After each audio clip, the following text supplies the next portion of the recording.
कातिलाना इश्क part 2। Sir की ऐसी बातों को सुनकर कुणाल कहता, माफ़ कीजिएगा सर, पर मुझे समझ नहीं आ रहा कि आप अपनी फैमिली की बातें हमें क्यों बता रहे हैं। क्या आपने ये सब बताने के लिए मुझे यहाँ बुलाया है? आखिर आप मुझसे चाहते क्या हैं? और जिस प्रकार आप अपनी बेटियों के बारे में बता रहे हैं, उससे तो यही लगता है कि आपकी बड़ी बेटी निशा जी मायरा से बहुत प्यार करती हैं। अगर ये सच है तो जो कल हुआ वो क्या था? कल तो वे दोनों आपस में बहुत लड़ रही थी। और अगर आप मेरी बात करें तो जो कल मैंने देखा, मेरी जगह कोई और रहता वो भी वही करता। तो मुझे नहीं लगता कि मैंने कोई महान काम किया है।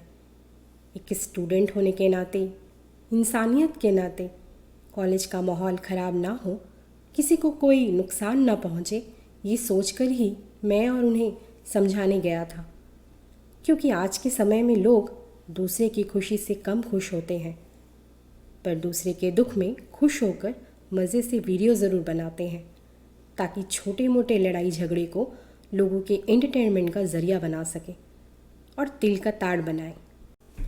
कुणाल की ये सारी बातें सुनकर डीन सर कुणाल की ओर आगे बढ़ते हुए उसके कंधे पर हाथ रखते हैं और धीरे से कहते, शाबाश बेटा, तुम्हारी ऐसी बातें, ऐसी सोच को ही इस कॉलेज की ज़रूरत है। अगर इस कॉलेज का हर स्टूडेंट अपनी जिम्मेदारियों को समझते हुए अपना काम करे, इस कॉलेज के बारे में सोचे, तो यहाँ सब सही रहे। पर ऐसा कम ही होता है। तुम यही जानना चाहते हो ना कि मैंने तुम्हें यहाँ क्यों बुलाया है? तो सुनो, कल जो तुमने उन दोनों को आपस में लड़ते देखा, ये बात सच है, पर आधा सच। पूरा सच ये है कि मैंने एक बहुत बड़े ख़ानदान में निशा की शादी तय की थी।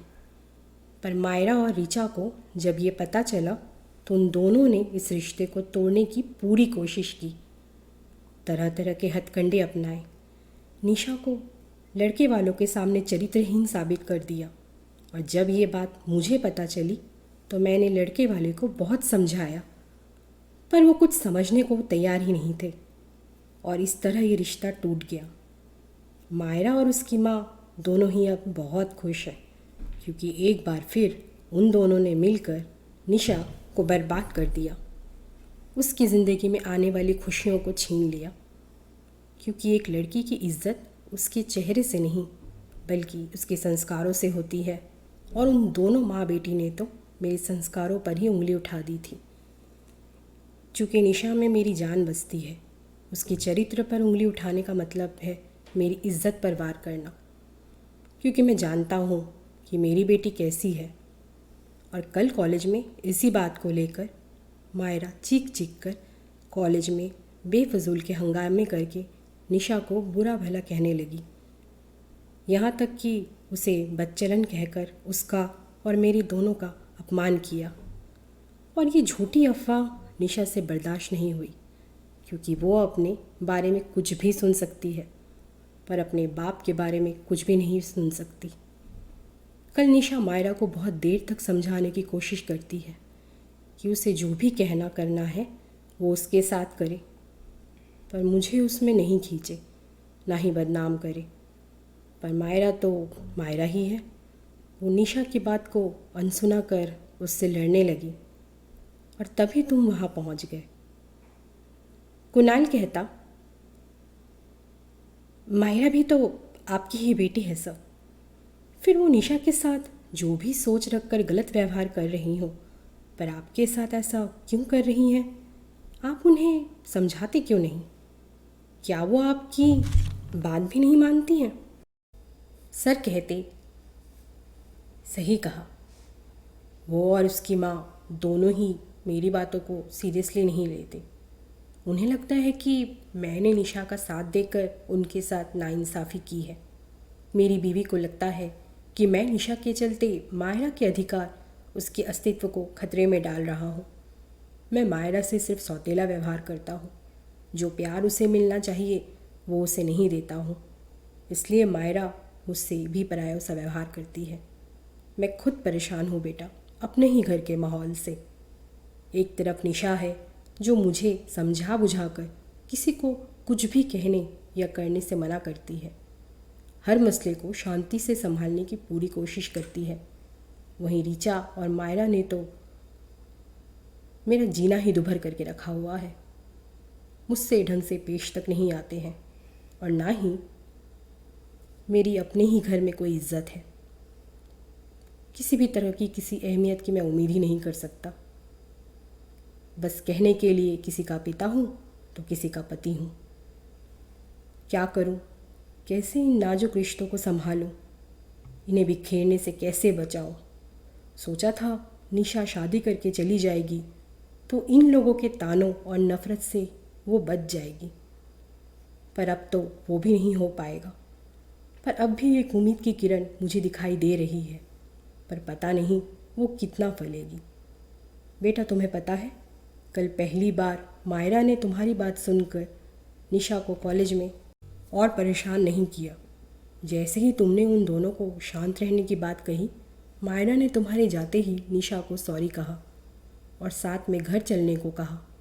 ये देख मैं और निशा दोनों हैरान थे और पूरा कॉलेज भी, क्योंकि ये पूरा कॉलेज मायरा के हरकतों से काफ़ी परेशान है। क्योंकि सभी जानते हैं कि वो हर दिन निशा को नीचा दिखाने, उसे परेशान करने का कोई मौका नहीं छोड़ती।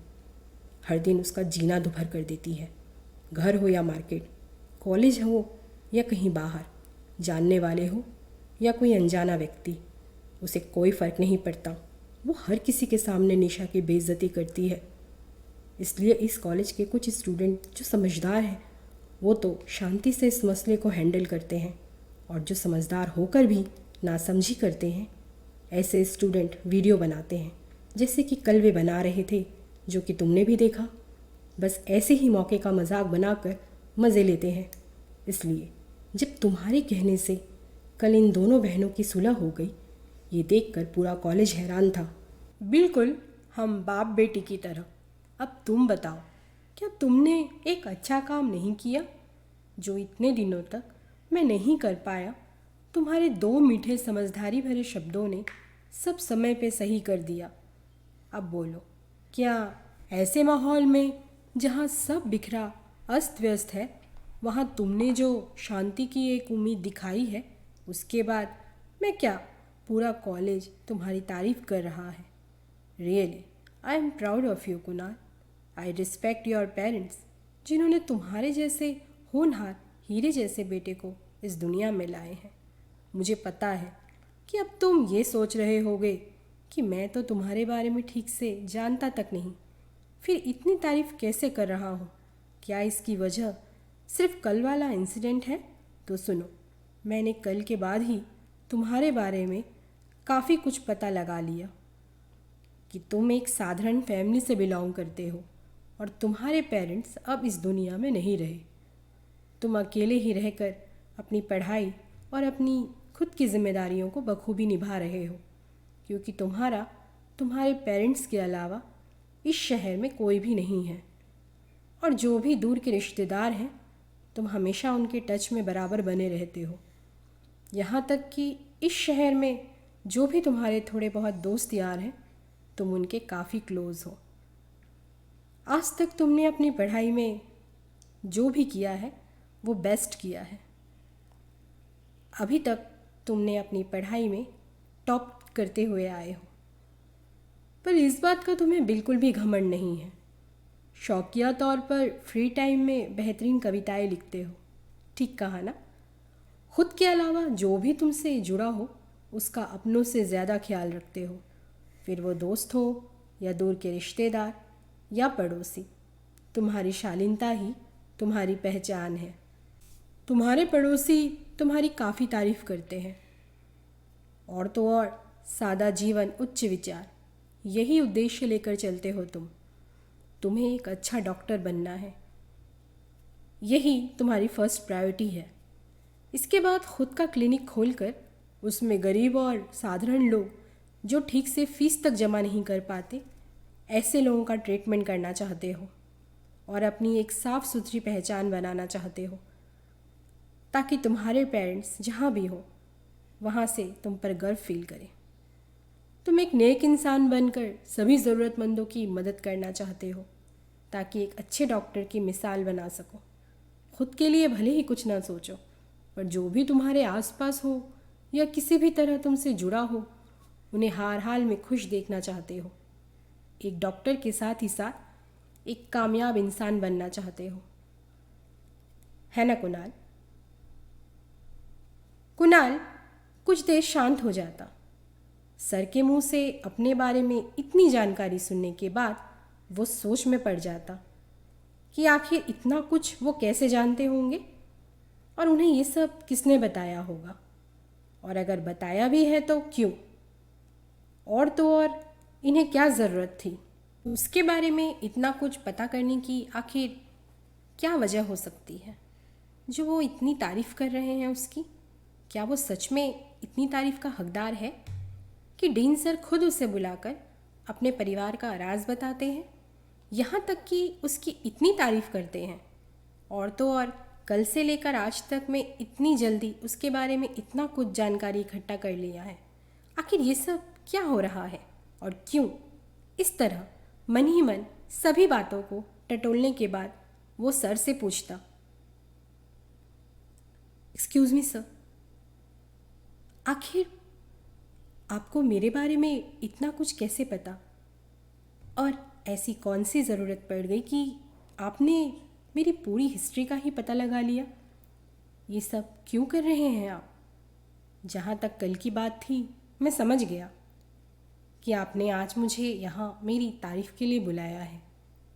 आपको अच्छा लगा कि किसी भी वजह से कम आपकी बेटियाँ कुछ देर के लिए ही सही पर एक हो गई।